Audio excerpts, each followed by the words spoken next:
All right, now I want to move on into a related subject, which are demographic dividends. It's a very important part of the literature and one which we must not ignore when we're talking about age structural changes. It's a simple idea. This happens when fertility declines, yet the population has not yet aged. So that there is, because you haven't got oldies and you haven't got young populations to the same degree as you had, there's decreased need for expenditure on social sectors, for example, education and child health.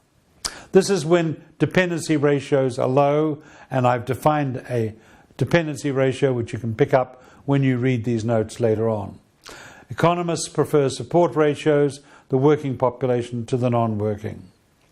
But when aging starts, dependency ratios may increase again. We forget, by the way, in countries like New Zealand and the United States, that during the baby boom, the dependency burden was much heavier than it will be into the future, even with aging. We tend to forget that. When the United States, New Zealand, Australia, Canada, not so much the European countries, but those overseas European countries were chasing hard in order to meet the requirements of the baby boom with education, health systems and so on.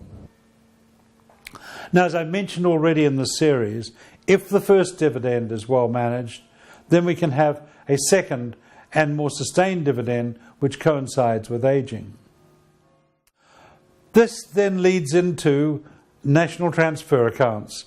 National transfer accounts are again very, very important for planning in the public health system. Again, they're very much age dominated and they flow on to a degree from demographic dividends. They're a very innovative way to think of national accounts. They cover social sectors, health, education, welfare, income support, housing. And they build in some of the demographic dividend ideas, but they also look at two sorts of transfers. Interfamily, that's really the public transfers, plus the not-for-profit agencies. The thing we talk about when we talk about beneficiaries and benefits and welfare benefits, and we might be a little more sophisticated and also build in the costs of the public for education, housing, health, income support. And intra-family.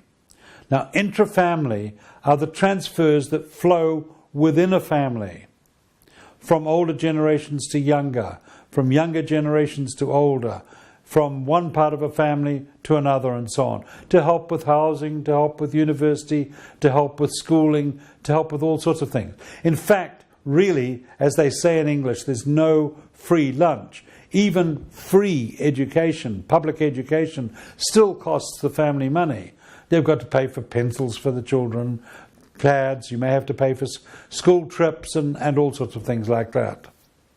Now, the results to date for the national transfer accounts have been quite astonishing.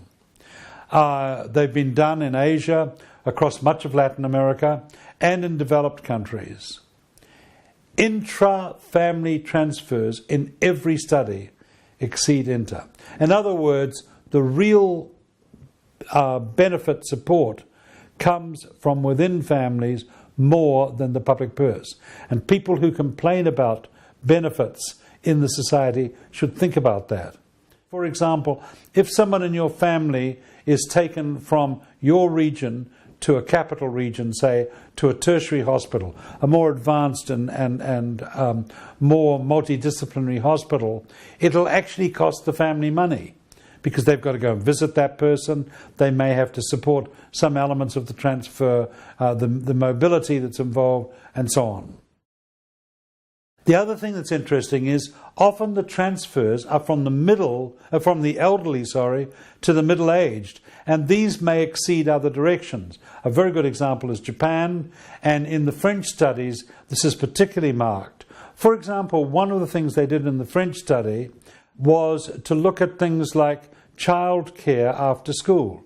Who looks after the children of couples who are working? Well, it's very often the grandparents who go and pick them up at school, perhaps even feed them, and then finally take them to the parents when the parents get home from their job. So this, once you monetize this, it becomes very, very important indeed. All right, now that's the end of this particular section of the module, and I want to go to one last topic, and that's aging.